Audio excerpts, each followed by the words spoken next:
Много хора се интересуват къде е пътека 640 в момента, която се прави. Ето една карта, която съм чертал през годините на байк парка. Тук е основата на всички копаните, действия около вилната зона.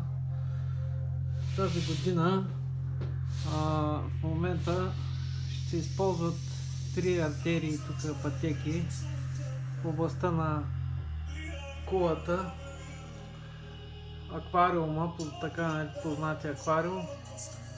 Ето го пътя за лагер Ивански, асфалтовия път.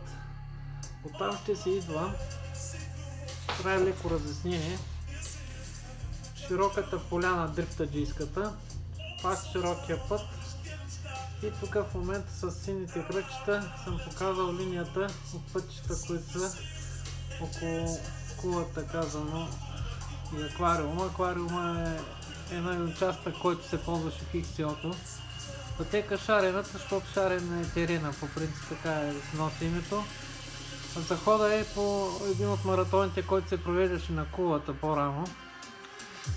И участъците се спускаха по една точно определена линия, която в момента захода е същия.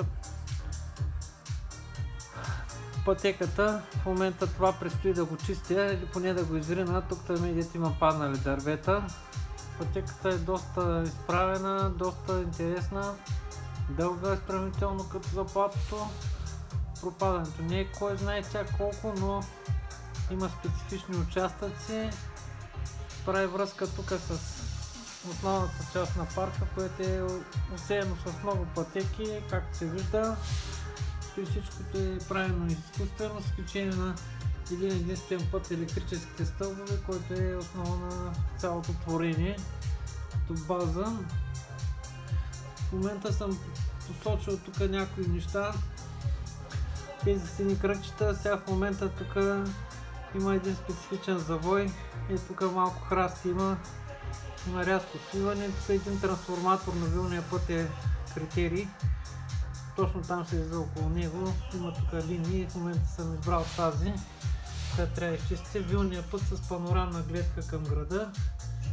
Стига се до новото място в апката вилната зона. Специфично кръстовище. Асфалтовия път тук ралито върви. И веднага почва да се качва пътека с шарките, която е позната на повечето части от наводишния мотор като спускане. Сега се качват обаче. Те се качват. Настрани има връзки, които са заглушени, по-точно не са свежи. Пътека с шарките миналата година я чистихме. И тук преди да се излезе на полянката на откритото, в тревата има около 100 метра линия, докато се влезе тук около Боровата гора и се стига до участък 640, две тесни дървета, там идва и самата име на пътеката и след няма 20-30 метра, пътеката почва да се спуска. Също е изградена пътека от нищото.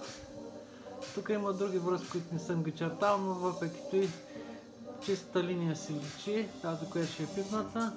В момента тук едно паднало дърво има тук, което трябва да го махнем. В момента съм стигнал да е тук с чистенето и от тук насетне това всичкото, което показвам, е изчистено, както показвам с белите клипове, и се стига до асфалта и тук се тръгва нагоре към лобната хижа, която се пада, нали, тук не е начертано, чешмата на завоя. Една чешма.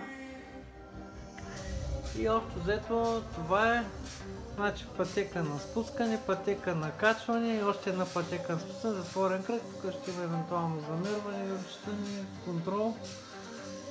И така, иначе картата е много подробна, детайлна, с всякакви, тук и всичкото нещо на времето е било копано, ровено, на живо може да се види. Е страшно голям периметър, не е така много наблизо и тук естествено всичките наименования са свързани с нещо. Ето тук съм писал даже Ево Кръстев, където беше паднал и се прошил вилката на XCO 2013. Такива участъци, които се знаят. И така.